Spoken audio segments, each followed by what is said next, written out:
la palabra para darle la entrada a Oana. Basado en las experiencias previas de reuniones en la red, y tomando en cuenta la experiencia que hemos tenido en otras pláticas, pues decidimos, Oana y yo, presentar un pequeño aportación sobre Pichoy, ¿no? Hablar un poquito más sobre la localidad de Pichoy, relacionarlo con el estudio de familia que hicimos a partir de los materiales osteológicos que hemos obtenido a partir de la exploración de la iglesia, que eso nos ayuda mucho a contrastar con los datos históricos que estamos teniendo. Esas gráficas que les mostrábamos la semana pasada, donde la ausencia de niños, que era completamente pues, no plausible, completamente ficticio en el censo, pues bueno, aquí vamos a tratar de probar que, bueno, la presencia de los niños era obvio, que estaban ahí, estaban presentes y tenemos los restos socios, ¿no? Entonces queríamos más que nada una plática bastante informal hasta cierto punto, una pequeña presentación de PowerPoint e ir dialogando con ustedes sobre estas Ok, características del osario de Pichoy y relacionarlo sobre todo con las cuestiones de familia, ¿no? Entonces, Juana, si gustas, adelante. Ok, entonces, a ver, ahora lo que tengo que hacer es compartir. Ay. Mm, Perdón, es que ya se me escapó esta. Ahora sí, es esta. Y sí, eso de la pandemia nos hizo aprender muy rápidamente mucho de la tecnología, pero resulta que así como se aprendió, se me olvidó. Entonces me cuesta trabajo todavía como ubicar dónde compartir y todo, pero ahí va. Ahí ahí está. va. Ok. ¿Ahí lo ven? Ujú. Sí, Bueno, Sí, sí, perfecto. perfecto. Bueno, como decía Alan, nosotros tenemos una segunda fuente de información sobre qué es lo que está pasando con la demografía de Pichoy. Si bien no sabemos realmente esos restos esqueléticos exactamente de qué temporalidad son, sabemos que pues deben de ser de un par de siglos, quizá del siglo XVIII, XIX, que estaban depositados ahí por el estado de conservación. Todavía no hacemos el carbono 14, esperamos que pronto ya podamos tener esos datos. Y eso nos permite contrastar qué es lo que nos dicen las fuentes históricas con lo que tenemos a partir de los restos esqueléticos. A mí me parece que es una riqueza increíble, ¿no?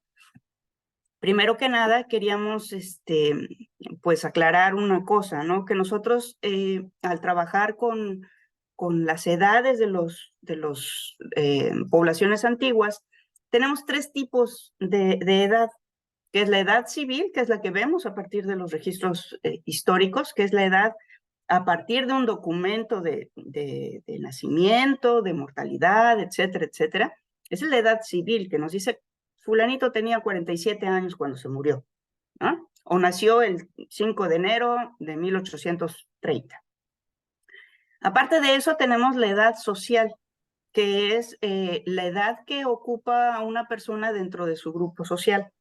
Entonces, tenemos a los niños que tienen un perfil de ocupación, de cuidados, etcétera, etcétera. Tenemos a los adolescentes que también, etcétera. Entonces, esa es una edad muy móvil, muy poco definida y que cambia de acuerdo al grupo social y a la temporalidad, ¿no? Es una barrera sumamente móvil. Y por último, tenemos la edad biológica.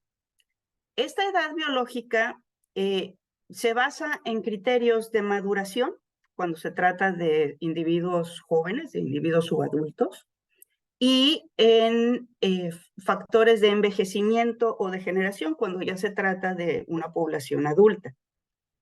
Esta edad biológica nos acerca a la antigüedad, por así decirlo, del organismo que estamos analizando, en este caso, una persona.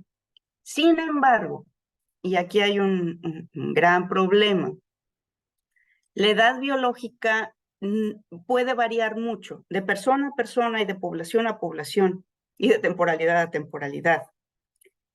Y cuando nosotros trabajamos con restos óseos, tenemos el problema de que la edad biológica que nosotros estamos estimando en tal o cual individuo posiblemente no corresponde a la edad civil de la persona, por así decirlo, ¿no? Bueno,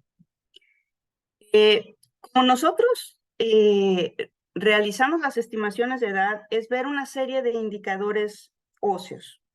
Vemos un cierre de una sutura por aquí, una rugosidad en una carilla auricular por allá, el desgaste dental.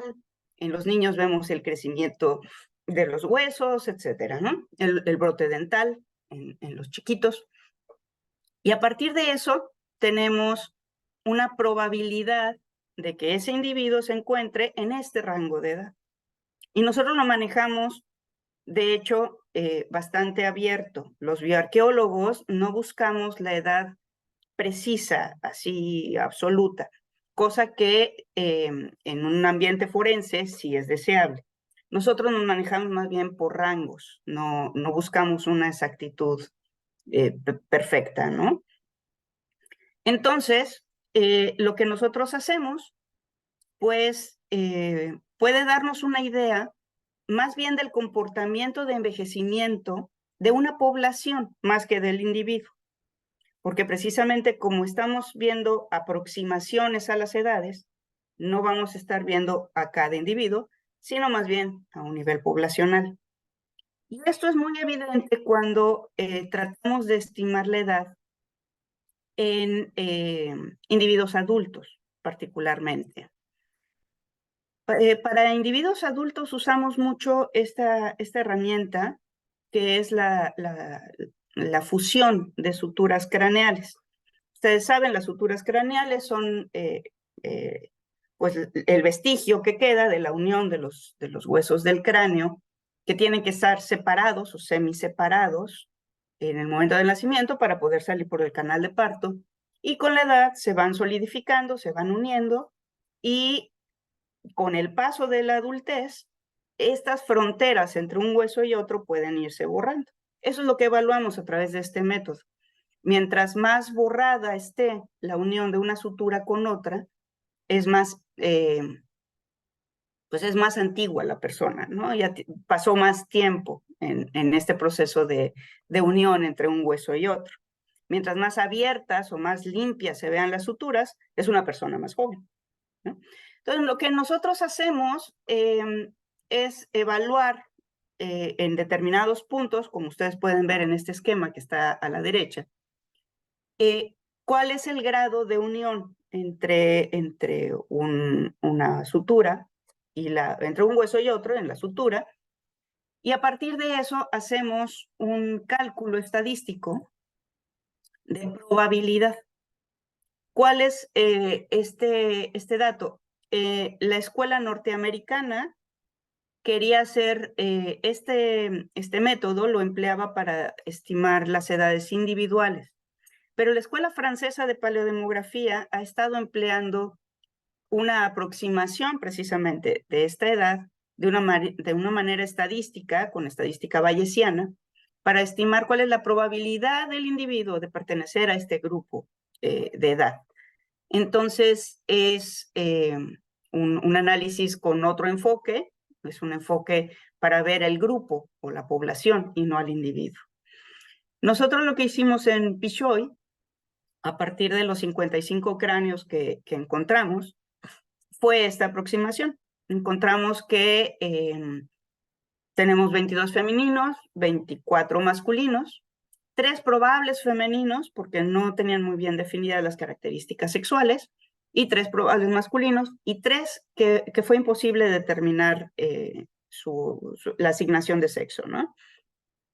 A partir de ello, establecimos unas curvas muy aproximadas aquí lo podemos ver, de la probabilidad de muerte, ¿no?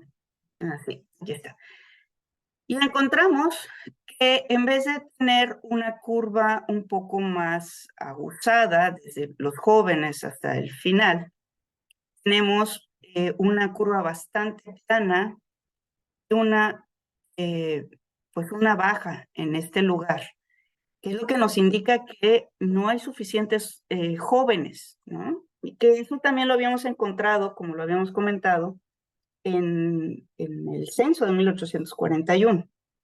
Entonces, la discusión de lo que estamos encontrando en paleodemografía, aquí, perdón, no puse otras gráficas, es eso, es una falta de individuos adultos jóvenes, ¿no? Y eso nos arroja una edad paleodemográfica media a la edad de la muerte cercana a los 50 años, ¿no? Cuando comparamos esta edad a la muerte, podemos ver que las condiciones de salud de esta población eran bastante pues deficientes, por así decirlo, porque no estaban llegando a las siguientes fases de edad. Y parece, o sea, que realmente a los 50 años la probabilidad de estar vivo se cae completamente, ¿no? Entonces realmente tenemos muy pocas personas que llegan a los 60 y tan, ¿no? Entonces, tenemos ahí pendientes más análisis, mucho más precisos, ahora con otras unidades óseas, no solo a partir del cráneo. Ahorita solamente llevamos esta parte del análisis óseo, pero queremos ver también qué ocurre con carilla auricular y sínfisis púbica, que eso es en pelvis, ¿no? Y con desgaste dental, que bueno, está muy influenciado por la alimentación, pero nos puede dar una aproximación, ¿no?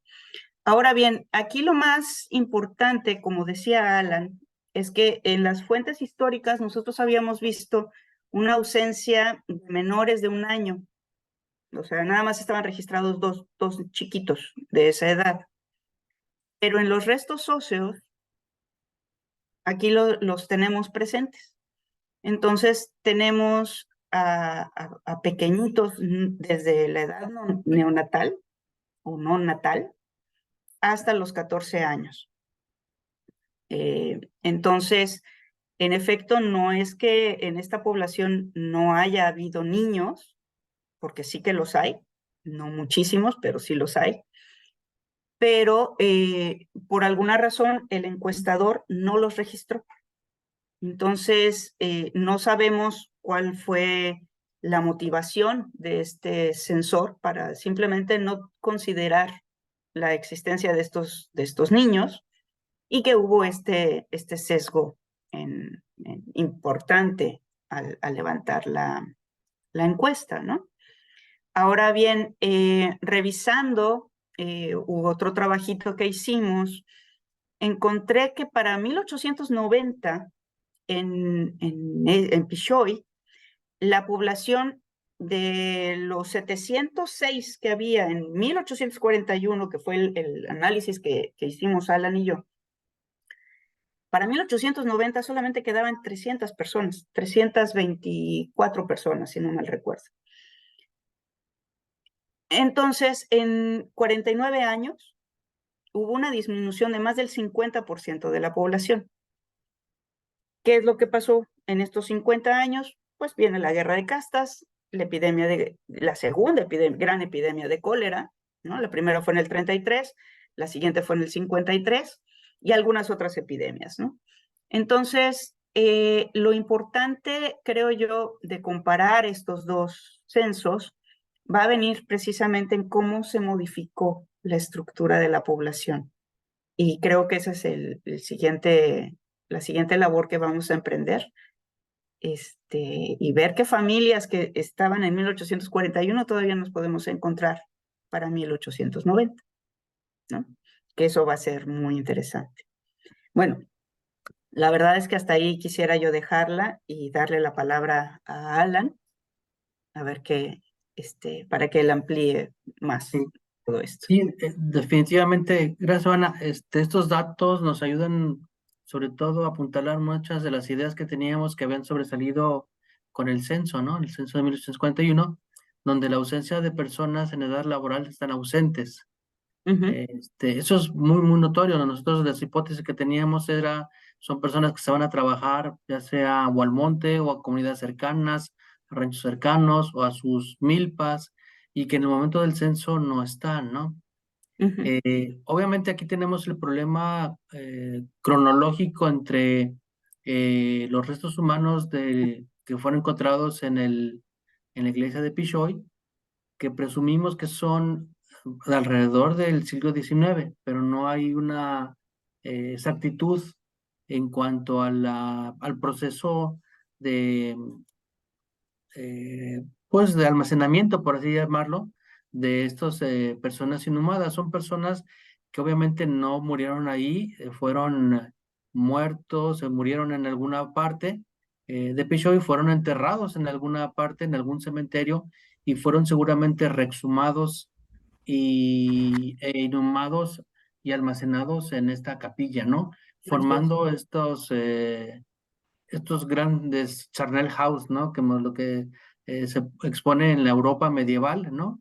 Ujú, Que hay, donde son grandes conglomerados de huesos mezclados, fragmentados y que pueden obedecer a diferentes procesos, ¿no? Procesos como de epidemias, de guerras, etcétera, ¿no? Entonces nosotros no tenemos una seguridad de cuál fue el proceso por el cual se formó este gran osario de personas de ambos sexos y de diferentes grupos de edad.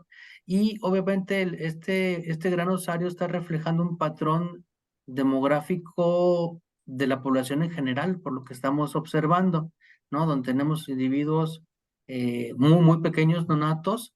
Tenemos una curva muy interesante de mortalidad entre los 2 y los 5 años, ¿no? Y ahí baja, ¿no? Baja, ¿no? Es que es una curva de mortalidad hasta cierto punto esperada para las poblaciones preindustriales, ¿no? Una alta mortalidad en las primeras edades y va bajando conforme va entrando la niñez, ¿no? Entonces, ¿qué es la propuesta del número mínimo de individuos? Que es la amarilla, ¿no? Entonces, en general, lo que nos estamos observando aquí en este gran osario, pues bueno, es un perfil demográfico general de la población. ¿Qué implicaciones tendría esto con la familia? Entonces, podríamos preguntarnos, ¿no? De primero, o de pronto, ¿no? ¿Qué tipo de familias estarían eh, eh, implicadas aquí? De por qué estaban enterrando a los individuos así, y cuáles fueron las causas de haberlos depositado en este gran osario, ¿no? ¿Cuáles son las causas de la mortalidad de estos individuos a tan corta edad? Yo hice un estudio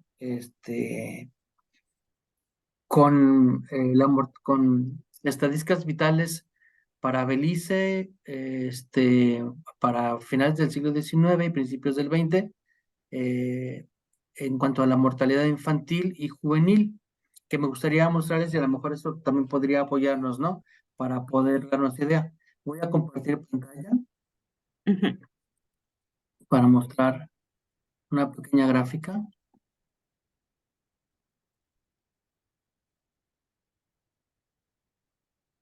Eh, Como en Pichoy no tenemos realmente registro civil, no tenemos datos eh, que nos puedan apoyar para poder generar un perfil eh, epidemiológico, un perfil de mortalidad de de los individuos, pero tenemos otras fuentes de información pues, cercana o medianamente cercanas en la península de Yucatán, y una de ellas son los datos de Belice para 1895, 1925, que son aproximadamente los que tenemos aquí. En la gráfica lo que puse fue las diferencias de las probabilidades de muerte entre diferentes periodos, ¿no? Tengo divididos por niñas, niños, afrobeliceños o de origen eh, sí, afrobeliceño, y para niños niñas y niños mayas, ¿no? En otra sección. Y en la parte de abajo pongo indicadores o tasas de muerte fueron disminuidas, sus probabilidades de muerte entre 1895 a 1915 y de 1916 a 1925, ¿cuáles fueron, empeoraron, ¿no? Entonces, digamos, a ver, cambios ahí a lo largo del tiempo en diferentes grupos de edades. Lo que aquí nada más quisiera hacer notar es que, por ejemplo, los niños y niñas mayas de origen maya para Belice del norte del país, en general, sus características de la mortalidad son muy parejas entre ambos periodos de tiempo, es decir, ni mejoraron mucho ni tampoco empeoraron tanto, ¿no? Y sobre todo en relación a las niñas. Y, digamos, para las probabilidades de muerte al nacimiento, por ejemplo, empeoraron sobre todo las que tienen que ver con cuestiones epidémicas, en este caso, sobre todo, por ejemplo, la influenza, que fue el caso TO para 1917, 1918. Entonces, estos elementos, estos datos de probabilidades de muerte, sobre todo en los valores de enfermedades epidémicas, ¿no? Es lo que está pegando más en los niños y niñas de Belice, sobre todo a los menores de un año. Ahora bien, las mujeres, las niñas, sobre todo afrobeliceñas de origen africano, podemos ver que las niñas en general empeoraron en casi todos sus grupos de edades en sus probabilidades de muerte en diferentes categorías, sobre todo las que tienen que ver con malnutrición, ¿no? Las que tienen que ver con enfermedad, con causas de accidentes y homicidios, ¿no? Como pueden ver en las probabilidades de muerte entre los 9 y 3 años, ¿no? Las infecciosas y las respiratorias, sobre todo en estas causas de muerte, ¿no? Una de las cosas que aquí hemos querido interpretar al hacer el análisis es que a lo mejor los mayas, eh, los niños mayas y las niñas mayas de Belice tenían un sistema de amortiguamiento mucho mejor, mucho más anclado al interior de las unidades domésticas, no sufrieron esos elementos de disruptivos de separación de la esclavitud que sufrieron los, eh, los niños y niñas de origen africano que vienen desde de un periodo de esclavitud. La esclavitud se abolió para Belice en 1836, pero aún así pasaron como 50, 60 años para que realmente se hiciera efectivo realmente esa condición de esclavitud y de sometimiento que tenían las personas de origen africano. Entonces, para nosotros, el que ver peores condiciones de vida para niños y niñas africanos en Belice, nos está hablando de rompimientos de unidades familiares mucho más severas que no lo están protegiendo, sobre todo para casos, por ejemplo, de accidentes y homicidios que están ocurriendo en niños tan pequeños, ¿no? De 7 a 12 años, ¿no? Por ejemplo, en este caso, y de 3 a 6 años, ¿no? Entonces, es muy interesante que ocurran esto, mientras que los niños de origen maya mantienen por así decirlo, a lo mejor sus unidades domésticas mucho más cohesionadas, mucho más protegidos, mucho más eh, amortiguados tanto a condiciones ambientales, sociales como naturales, ¿no? Entonces es bien interesante cómo estos datos de una región tan cercana que es el norte de Belice y el oriente de la península que están en el siglo XIX, nos podría dar indicios o hipótesis, generar una serie de hipótesis de cómo podrían haber estado viviendo estos niños al interior de sus unidades domésticas. ¿Cuáles serían sus sistemas de amortiguamiento ante eventos tan disruptores como la guerra de castas que podrían haber vivido o al proceso de la colonia, ¿no? Entonces, bueno, yo aquí lo quería dejar hasta ahí. Y pues bueno, más que otra cosa, también escuchar sus opiniones y sus comentarios y sobre todo hacer notar que pues bueno, esta pequeña charla, como les comentábamos al inicio de la plática, muy informal, digamos que es para complementar los datos que teníamos en el padrón y que nos puedan abrir nuevas ideas e interpretaciones a partir de nuevas fuentes de información e hipótesis que podríamos partir para Pisoy y para la península de Yucatán a mediados del siglo XIX.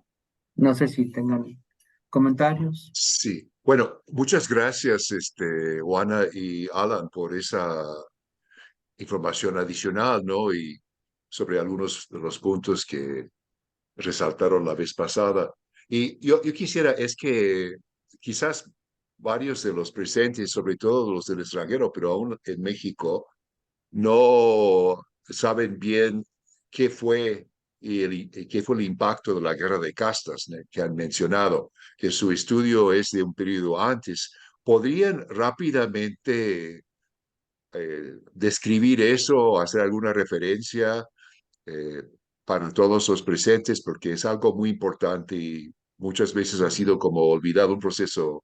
Bueno, les doy la palabra y luego Ujú. a los presentes.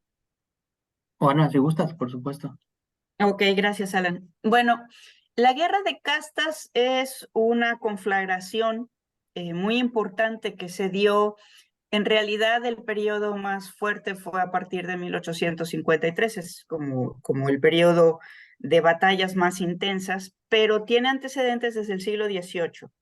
Hay levantamientos indígenas con ciertos caudillos indígenas que protestan contra la imposición ¿cómo se llama?, de impuestos y de nuevos precios para bautizos y matrimonios y tal. Y eso hace que realmente haya una rebelión de ciertos grupos indígenas, particularmente en el oriente del estado, que es precisamente lo que habíamos comentado la vez anterior, una zona donde el mestizaje y la presencia de población blanca no es tan alta como en el norte y en el poniente de la península, ¿no? Que era pues realmente la zona alrededor de Mérida, una zona mucho más controlada y mucho más mestizada. En el oriente no. Para 1832, si no mal recuerdo, 33, comienza un levantamiento que junto con la guerra del cólera lleva a facciones ya no solamente indígenas, sino también políticas de mestizos yucatecos que precisamente asumen como la dirección de este descontento indígena para su propia causa política. Entonces, liberales, conservadores, por la unión de Yucatán a México, por la separación, etcétera, etcétera. Entonces, en la historia ustedes lo van a encontrar así como guerra de castas, como si hubieran sido los indígenas levantándose contra los blancos.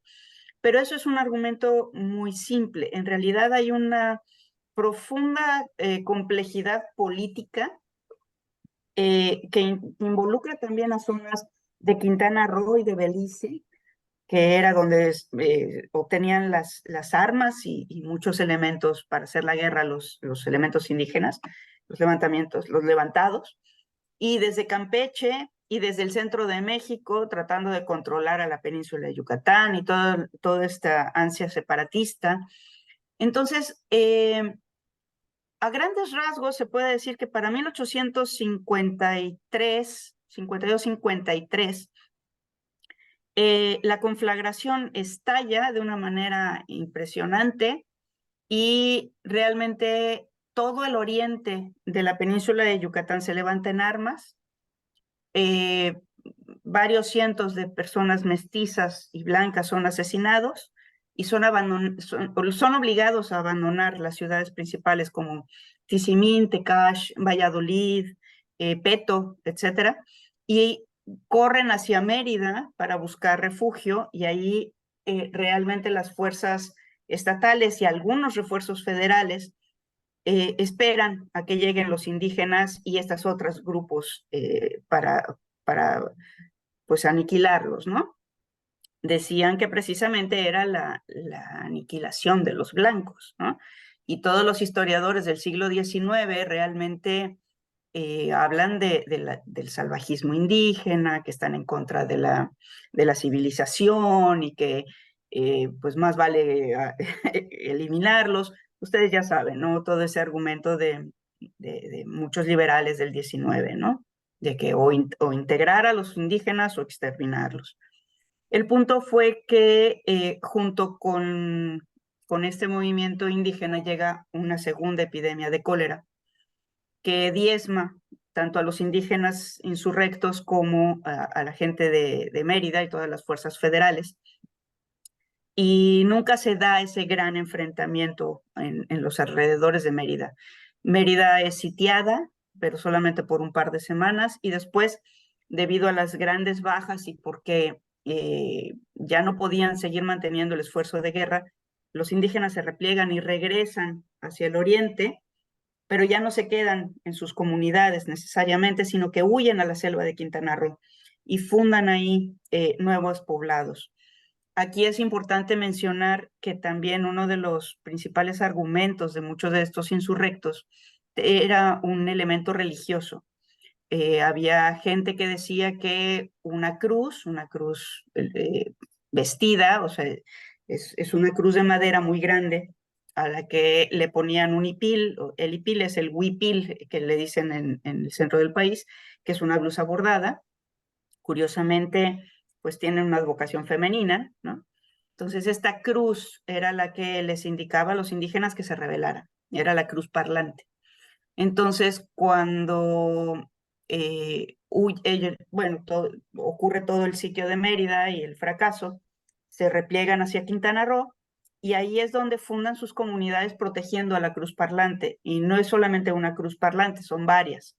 Y ahí se mantienen realmente en un estado de rebeldía hasta bien entrado el siglo XX. O sea, se habla de que hasta 1910, 15, todavía había insurrección indígena, ¿no? Alan, ¿quieres añadir algo? Pues nada más en general, efectivamente son una guerra impresionante que va arrasando pueblos, no se distinguen entre blancos y indígenas, ¿no? Los dos arrasan por igual, poblaciones indígenas, poblaciones mestizas, una guerra sin cuartel de ambos bandos. Eso genera una modificación geopolítica importante en la península de Yucatán para finales del siglo XIX, donde se ve perfectamente una barrera no impenetrable, lo que es hoy Quintana Roo, ¿no? De lo que es el oriente de Yucatán, ¿no? Y como las fuerzas federales y estatales, pues bueno, tratan de ganar esos espacios. Y son 50 años de guerra intestina, ¿no? Donde van con sub y bajas por diferentes, obviamente de parte de los mayas, por diferentes eh, personajes que van saliendo, ¿no? Personajes que ya no son mismos, son 50 años de guerra. Van saliendo nuevos líderes que se van disputando el control entre los indígenas. Eso va cambiando, igual también el fragor de las batallas, de los intereses de cada uno, de las relaciones que hay con Belice, precisamente lo que decía Juana, ¿no? Que es donde buscaban sus pertrechos de guerra, donde ellos negociaban directamente con el gobierno beliceño para ceder parte del territorio mexicano a la corona inglesa, para donde le cedían acceso a las tierras y en contraprestación pues reciben armas y pertrechos, y obviamente generó una modificación completamente de geopolítica social de la península de Yucatán. Y para terminar más o menos el comentario, la guerra efectivamente termina oficialmente termina para el gobierno federal en 1902, cuando entra el general Bravo a la capital de los insurrectos, que es Chan Santa Cruz, hoy se conoce como Felipe Carrillo Puerto, ¿no?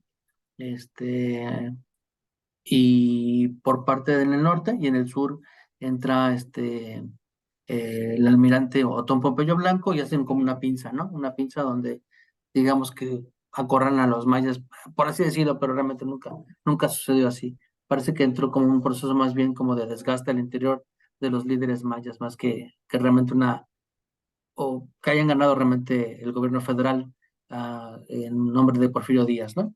Y obviamente varios compañeros etnólogos, antropólogos que han trabajado la zona maya de Quintana Roo de los años 60 hasta los años 80 sobre todo, muchos de los indígenas, de los descendientes de esos indígenas, se consideran que siguen en rebeldía, ¿no? Tienen su fusil mirando hacia abajo porque cuando lo pongan hacia arriba, otra vez los mayas regresarán, ¿no? Vuelve esta cuestión cíclica que tienen los mayas, ¿no? Esta cuestión cíclica que tiene su historia entre los mayas, ¿no? Son por ciclos. Eso en general, y obviamente este es el gran marco donde la península de Yucatán es donde se rige para poder entender la historia, pues de todo en general, ¿no?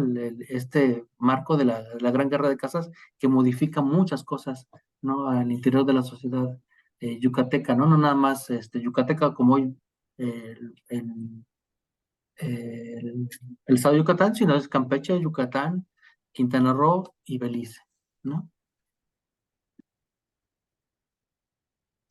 Muy bien, gracias por esa aclaración. Ese nos pone el contexto de lo que ustedes están haciendo y yo solamente, antes de que los demás hagan sus comentarios o preguntas, me parece sumamente interesante la transdisciplinariedad o interdisciplinaridad de su estudio, ¿no? Que incluye arqueología, antropología física, demografía, y bueno, pues es como un estudio, según yo, bueno, único, ¿no? De entrar en tantos aspectos, ¿no? Que, bien, pues no sé, los que están presentes, pueden levantar la mano y hacer sus comentarios, preguntas. No sé si hay alguien ahí que están. Veo que se han conectado varios que están ahí, se pueden identificarse y bueno, adelante.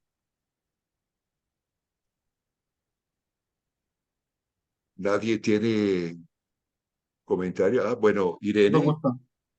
Ay, sí, primero tengo un poco de miedo de preguntar porque no estuve en la sesión anterior, por un lado. Por otro lado, porque como dice David, es un estudio que combina muchas técnicas, métodos, paleografía, donde completamente me siento muy ajena para pronunciarme, pero me queda la duda, si me permiten, ¿cuáles serían las hipótesis o la relación que pueden ustedes proponer a partir de este estudio en la reinterpretación de la historia local, de la historia de la región? Y definitivamente, bueno, esto es una charla, una plática como complementaria a lo que habíamos expuesto la vez pasada. Obviamente, ¿no? Podría parecer completamente inconexo con muchas de las cosas que podríamos estar diciendo. Este, Uno de los principales puntos interesantes aquí es que, por ejemplo, en el padrón de 1841 mostramos una pirámide de edades donde hay una ausencia completa de niños entre los 0, ¿no? Entre el nacimiento hasta como por los 10 años, lo cual era completamente, pues no, fuera de toda lógica demográfica hablando, sobre todo para una sociedad pretransicional, ¿no? Donde obviamente es tipo piramidal y una base bastante ancha, donde se puede esperar o donde hay una gran cantidad de niños que obviamente son los que están generando esta pirámide, ¿no? Eso significa una alta natalidad, etcétera, etcétera. Entonces, eso nos llamaba mucho la atención, que en el censo de 1841 no existieran niños. Eso era uno de los aspectos más interesantes, uno de los aspectos sumamente interesantes o importantes que desarrollar, pero no nos centramos, nuestro estudio no se centra en eso. Era una de las observaciones que nos llamaba mucho la atención. Nuestro estudio principalmente se desarrolló, que presentamos el miércoles pasado, en función al proceso de reconformación de las unidades domésticas de complejas a nucleares, ¿no? Analizadas a través del censo de 1841. Digamos, es una foto en el momento de 1841 para ver cómo estaban conformadas estas unidades domésticas, si había todavía estas unidades complejas como las teóricamente se esperaba por Peter Laszlo, Robert Redfield, que estudió en 1935 la zona de Chancom, ¿no? En Yucatán, etcétera, ¿no? Entonces, nosotros queríamos ver cómo en esta sociedad de Pichoy, que es una sociedad completamente indígena, si estas unidades complejas, previo a un episodio tan disruptivo como la guerra de castas, cómo podrían estar compuestas las unidades domésticas, complejas, nucleares, cuáles son sus características con su ciclo de vida familiar, etcétera, etcétera, ¿no? Eso es en general lo que presentamos el miércoles pasado, y con esta plática lo que queríamos mostrar, ¿no? Es que complementario a lo que habíamos señalado, es que sí, efectivamente hay niños, ¿no? Hay una gran cantidad de niños, y hemos tenido la fortuna de encontrar pues esta iglesia donde había este osario impresionante. No, lamentablemente no estuviste en la vez pasada para mostrarte la foto que teníamos, ¿no? De este gran osario que el Instituto Nacional de Antropología, pues, digamos, recuperó, trabajó, está bajo resguardo de las instalaciones del instituto, y que hemos trabajado para poder generar un perfil paleodemográfico alterno con a la información demográfica histórica, ¿no? Y que obviamente estos dos eh, herramientas, ¿no? Metodológicas, ¿no?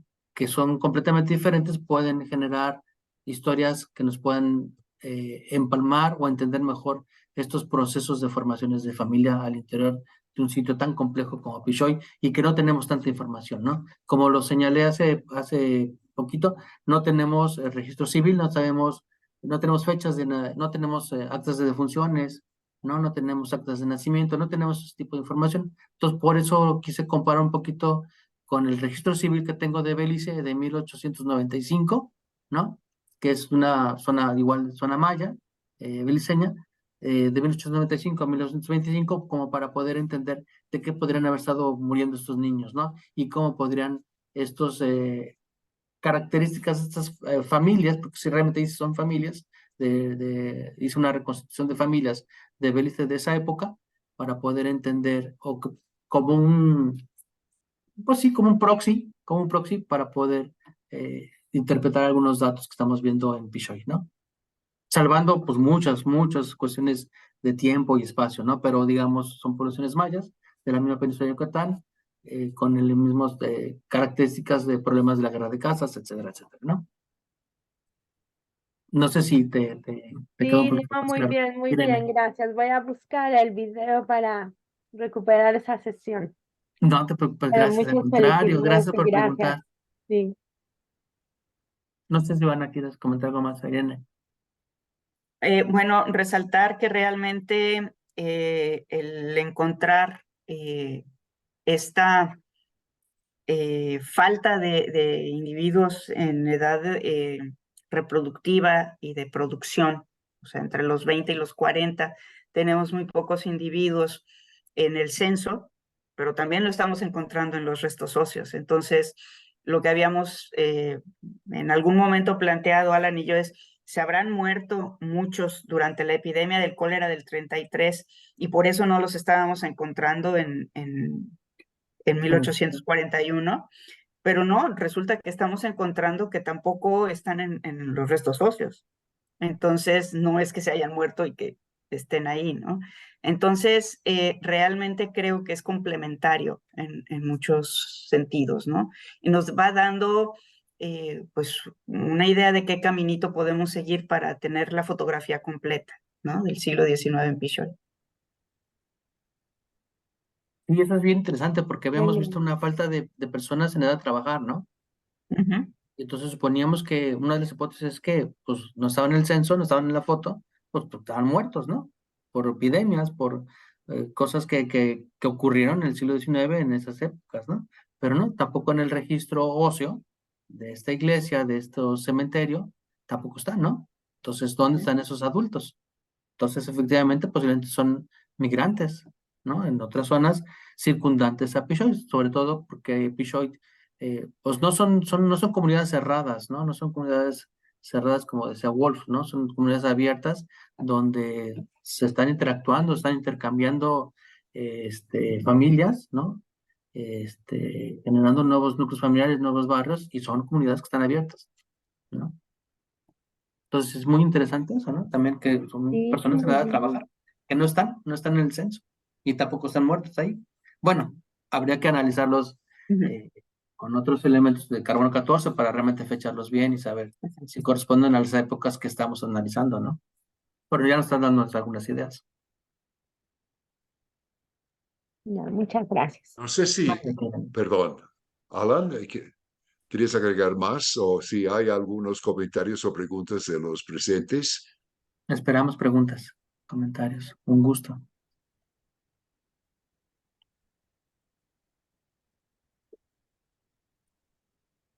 Yo tengo algunas preguntas, ¿no? O sea que creo que escuché, no sé si oí bien, la cuestión de huesos sucios. ¿Fue así? ¿No? O No, sueltos. bueno, son Porque sueltos, tienen, habrá sido sueltos más bien, porque sí es una ok, mezcla ok, de huesos sueltos, ya, ¿no? ok, De ok. huesos sueltos Bueno, pues, de diferentes grupos de bueno, edades y sexo. ok, y bueno, no sé si, bueno, voy a hacer varias preguntas y luego podrían como comentar la cuestión de qué tanto, o sea que y- yo no conozco muchos estudios, he visto algunas referencias, probablemente estudios sobre el 19, ¿no? Entonces, en ese sentido es un aporte, pero no sé si han encontrado otros estudios con censos para comenzar a comparar, ¿no? O sea, que están ya previendo comparar y adelantando la comparación con un censo de 1890 y tantos, ¿no? Del mismo Ujú, lugar, ¿no? ujú. Pero también en otros lugares, ¿no? Eh, o sea que pues, yo creo que hay que estimular a la gente a hacer estudios del siglo XIX, porque en general, dice, bueno, escuché hace muchos años que pues hay un desorden en los datos. Uno ve de repente en registros parroquiales cómo se va deteriorando la calidad, ¿no? Por el caos, ¿no? Que vivió el país, por cambios de gobierno, por, bueno, la misma guerra de independencia, ¿no? En un Yes. archivo que conozco, faltan 6 meses y el cura dice que los insurgentes tomaron los papeles de registro para sus cartuchos, ¿no? Entonces ya Ujú. tenemos algo. Y bueno, la guerra de castas también debió haber tenido un impacto sobre eso, ¿no? De repente, bueno, la cuestión de la falta de no solamente de los niños, pero de adultos jóvenes, ¿no? Que también Ujú. ustedes habían planteado posible migración, ¿no? Para la creciente industria del enequén, que ese es algo que fue muy importante en el sistema mundial, porque se transportaba con la fibra del enequén, o sea, sisal, ¿no? Que hay un puerto de Yucatán, el Progreso se llamaba sisal, de ahí Ujú. salía para Así es. costales, ¿no? Para el café, para el azúcar, ¿no? También, yo no sé si para la harina, pero para café y para azúcar no procesado, ¿no? Era un elemento muy, muy, muy importante que los ingleses trataron de producir en África, porque en un momento Yucatán dominaba y se llenó la península de haciendas de enequén, ¿no? Para esa fibra tan importante en el sistema mundial en el comercio, ¿no? Entonces, eso fue algo que ustedes habían planteado. eh, Ahora, también habían dicho el motivo del censo, ¿no? Cuando tomamos censos, ¿por qué motivo lo hacían, no? Hay muchos padrones del siglo, del periodo colonial en que solamente contamos con el jefe de familia, ¿no? No tenemos, no podemos como realmente reconstruir una familia a partir de esos datos, porque solamente tenemos el que está tributando, ¿no? O sea Sí. que, sobre todo eso para los indios en la Nueva España, ¿no? No contamos con muchos censos completos que podemos hacer análisis demográficos, ¿no? Eh, como podemos hacer del presente. Y luego, bueno, pues la cuestión de la esclavitud, ¿no? Que notaron ahí, ¿no? Entonces, las colonias británicas y Belice se conocía como Honduras británicas, ¿no? Hasta Ujú.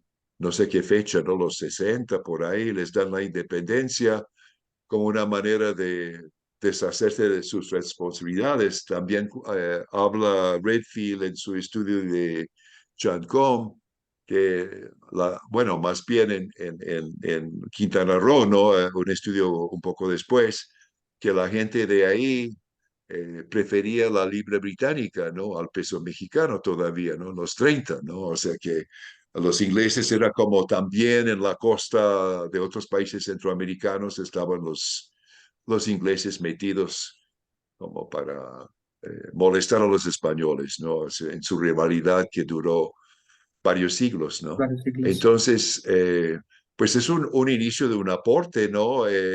Algunos que estén presentes, están presentes quizás no han trabajado con datos históricos, ¿no? Están más en familias contemporáneas, con otros enfoques, pero creo que es muy importante tomar en cuenta la dimensión histórica que ustedes tienen y además con técnicas, esos interesantes como el determinar la edad por la fusión, ¿no? De los huesos del Ujú. cráneo, ¿no? Como una manera que, ¿qué hacemos cuando nos faltan datos? Ustedes tienen todo un estuche de herramientas que los que estamos en ciencias sociales usuales no contamos, ¿no? Así es que creo que eso es una cuestión interesante para hacernos pensar, ¿no?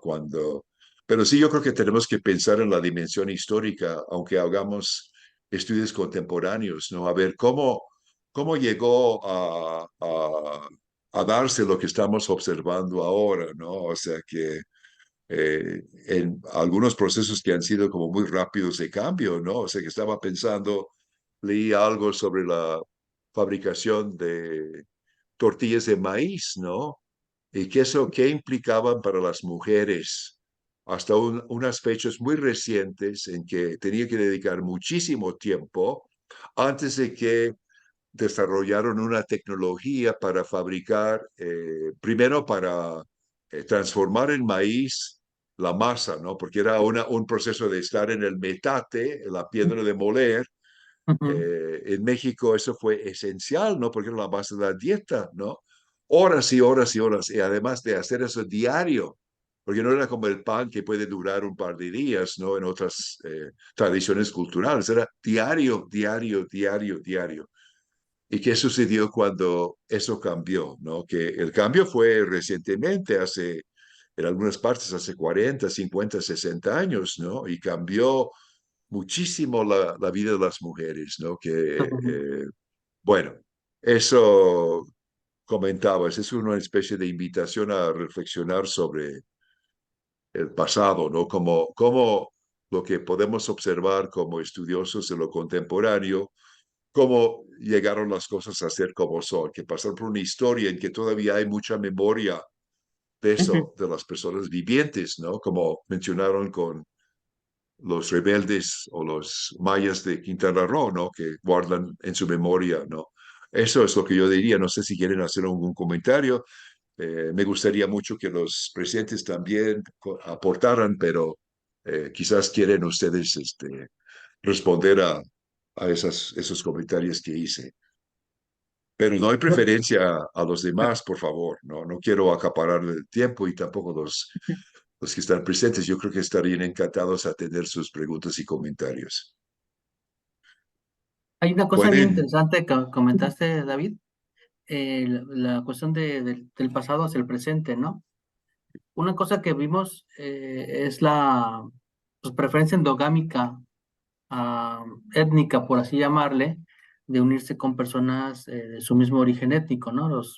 Tenemos un 100% de preferencia de unión de personas mayas con mayas, ¿no? En esta comunidad Pichoy. Nosotros hicimos un estudio sobre las expectativas de unión para población maya comparada con poblaciones huastecas, otomís, etcétera, ¿no? Lo publicamos en la revista Papeles de Población junto con Angélica González Oliver y le preguntamos a los chicos hoy en día con quiénes les gustaría casarse, ¿no? ¿Qué tipo de preferencia tuvieran de casarse, unirse, ¿no? Personas que todavía están entre los 17, 20 años. y que todavía no están solteros y que les gustaría casarse, si les gustaría casarse en primer lugar, ¿no? A muchos de los indígenas jóvenes mayas, eh, la predisposición a unirse era bastante alta. Ellos esperan casarse, unirse en algún momento de sus vidas. Y segundo, cosa muy interesante e importante es que ellos preferían casarse con personas de su misma comunidad o alguien muy cercano a su comunidad, ¿no? Ellos no se ven como personas completamente exógamas, ¿no? Claro, hay algunos sí casos, pero en general, como tendencia o como patrón, ese gusto por buscar parejas al interior de sus mismas comunidades. Eso lo estamos viendo en personas que se entrevistaron hace 4 o 5 años, ¿no? No hace mucho. Entonces, ese patrón que hemos visto en la parte histórica, ¿no? A partir de ese estudio que también lo presentamos el miércoles pasado, pues lo estamos viendo hoy en día, ¿no? Esta preferencia endogámica. Entonces, me parece que estas miradas hacia el pasado y regresar al presente, preguntando cuáles son los gustos, las formas de formaciones familiares que hay al interior de las unidades domésticas hoy en día, se siguen replicando, ¿no? Una vez más con sus variantes, obviamente, ¿no? No es lo mismo, pero sí hay una cierta tradición al interior de los grupos indígenas, sobre todo mayas, ¿no? No tenemos la referente o el referente con estudios huastecos o con estudios otomís hacia el pasado, no tenemos esa referencia, pero afortunadamente en los grupos mayas sí lo tengo, ¿no? Sí tenemos ese dato, que me parece interesante y que vale la pena, como señaló David, ¿no? Esas miradas desde el pasado hacia el presente, cuál es el cambio y continuidad que, pues bueno, antropólogos sobre todo estamos interesados en entender y comprender, ¿no? De estos procesos culturales. No sé, Ana, o alguien más que guste.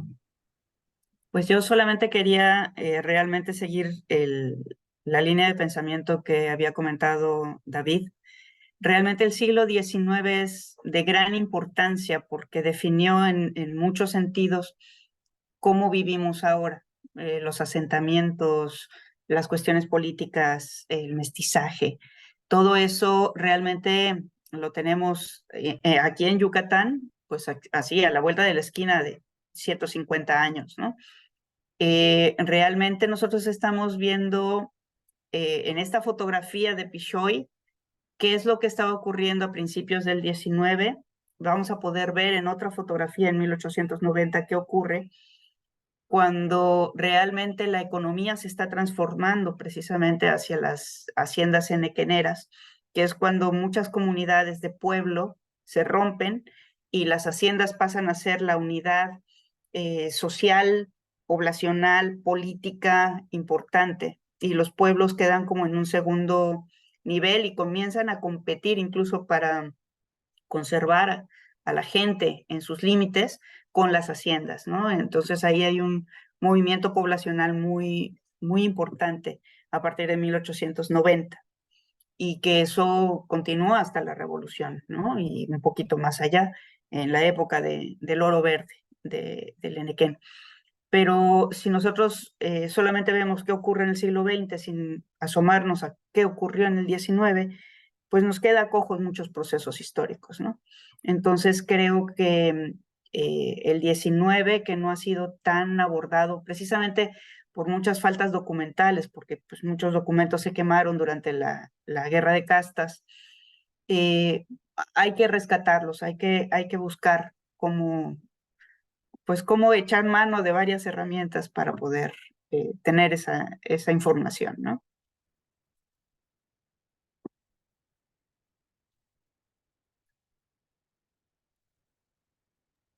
Yo me preguntaba también, ¿no han contemplado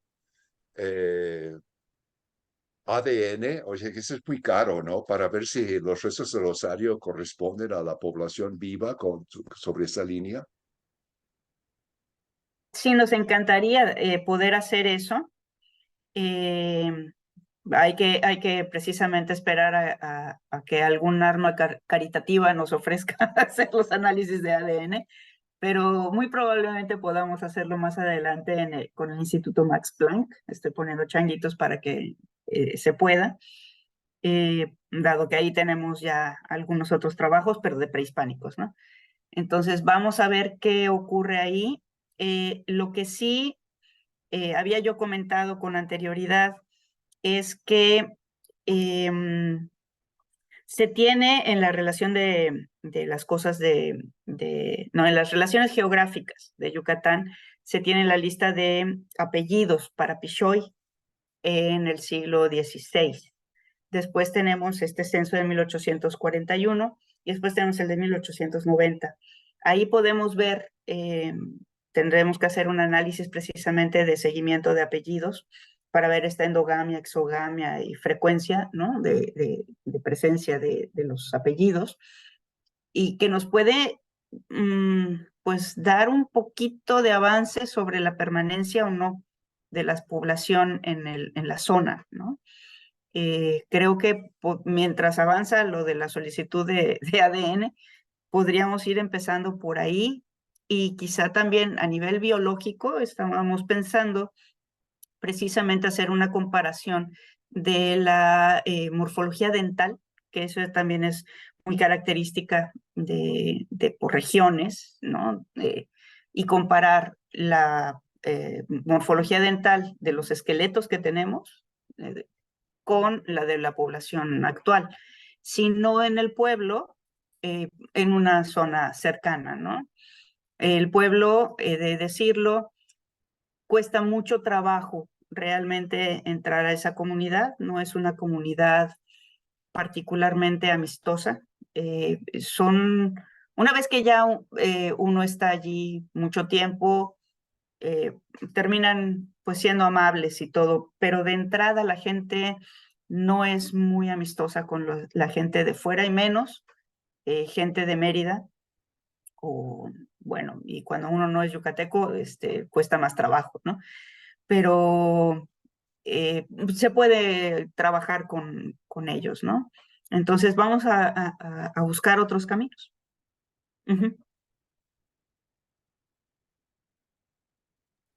Muchas gracias. Muy bien. Ahora, por favor, hay última oportunidad de las preguntas de los demás.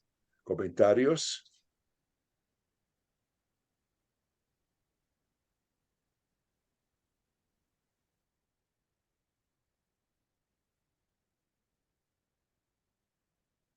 Araceli. Bueno, me voy a animar un poco, un poco saliendo del tema, ¿no? También que han expuesto. Ciertamente como que esta región de la península de Yucatán va teniendo muchas migraciones, ¿no? Continuamente. Y yo tengo así como que un dato ya de la década de 1970. Ponerlos a coser. A partir de Igual allá, no sé, ¿no? el programa denominado La Marcha al Mar, ¿no? Donde al cierre de las industrias enequeneras o de las haciendas enequeneras se gestiona por parte del Estado esta situación de que se vayan a laborar a la costa. Les dan lanchas, les dan motores, bueno, les dan ahí las técnicas, ¿no? Para que puedan hacerlo. Y entonces vuelve a haber como otro vaciamiento, ¿no? De las comunidades del interior. Y lo sorprendente que a mí me parece siempre que en Yucatán, por ejemplo, la comida tradicional, pues si vas a Mérida no va a tener casi nunca la presencia de productos del mar, ¿no? Es una comida bastante más de tierra, a pesar de que tienen la costa muy cerquita, ¿no? Y que finalmente, bueno, también la producción pesquera de la zona, pues es de exportación, ¿no? Porque es básicamente, langosta, ¿no? Pulpo maya, que se va a Europa. Entonces, bueno, pues esa era la otra cuestión, ¿no? Como un apunte más reciente de otro desplazamiento poblacional, ¿no? Que se fue. Y con la Marcha al Mar, pues va acompañada también, ¿no? De la gestión de estos puertos turísticos que va a ser la Riviera Maya y Los Cabos, ¿no? Y que también, pues, mucha población de acá del interior se va hacia Cancún y etcétera, ¿no? Sí es. Por ahí se van asentando. Pues digo, era atreverme un poco nada más con eso. Gracias.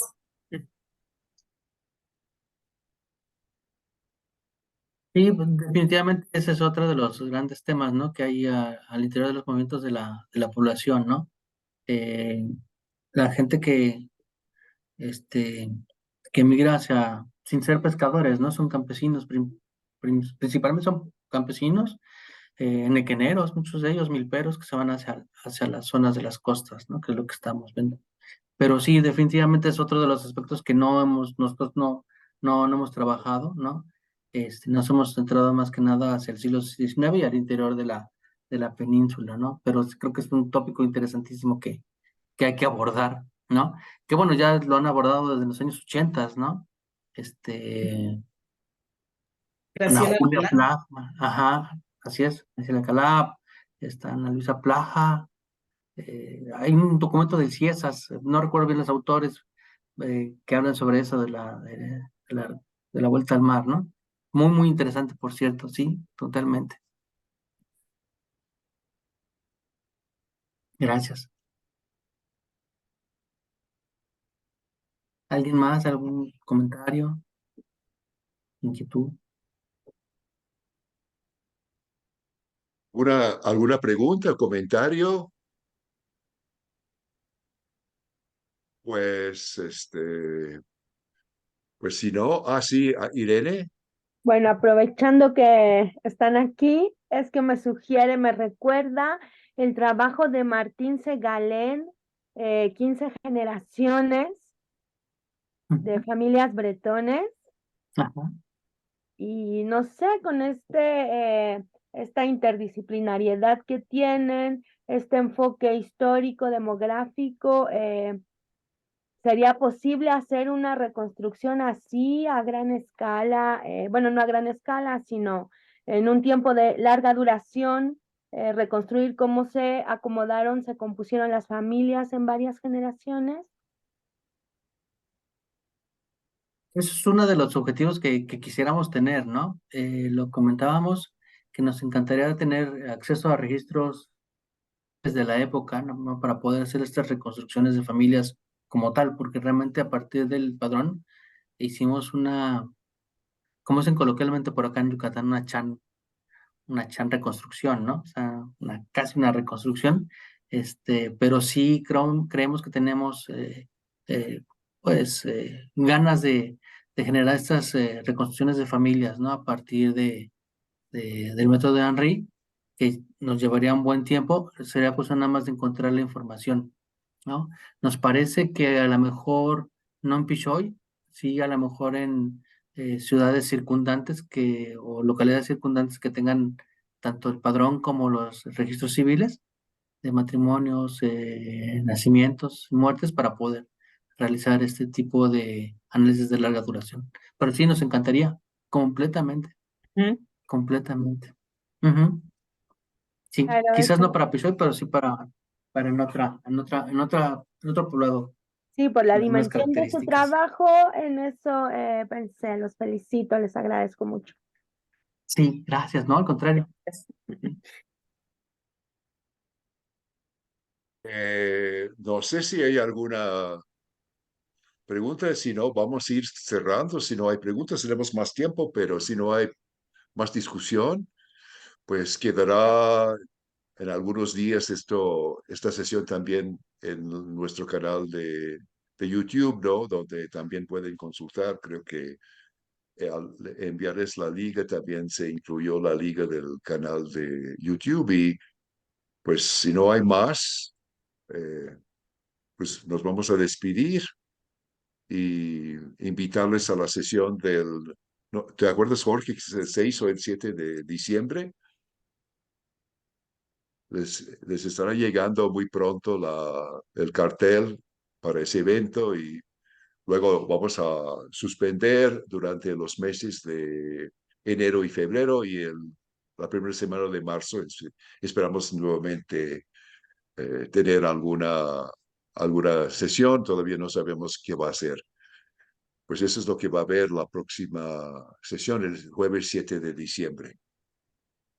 Entonces, todos los que se inscribieron en la sesión de la última sesión y las sesiones previas van a recibir muy pronto el formulario de inscripción para esa sesión. Eso sí es por inscripción previa. Bueno, si Muchísimas no, gracias. agradezco mucho a Oana y a Alan por estar con nosotros nuevamente y pues esperamos seguirlos viendo, ¿no? Mm. No sé si hay algo para terminar, quisieran ustedes agregar. Juana. Pues solamente quisiera reiterar mi agradecimiento por la invitación a participar en esta red. Creo que voy a aprender muchísimo con ustedes. Es la primera vez que me enfrento a este tipo de análisis familiar y estoy aprendiendo muchísimo con Alan y bueno, con David y con todos ustedes. Entonces estoy muy contenta. Muchísimas gracias.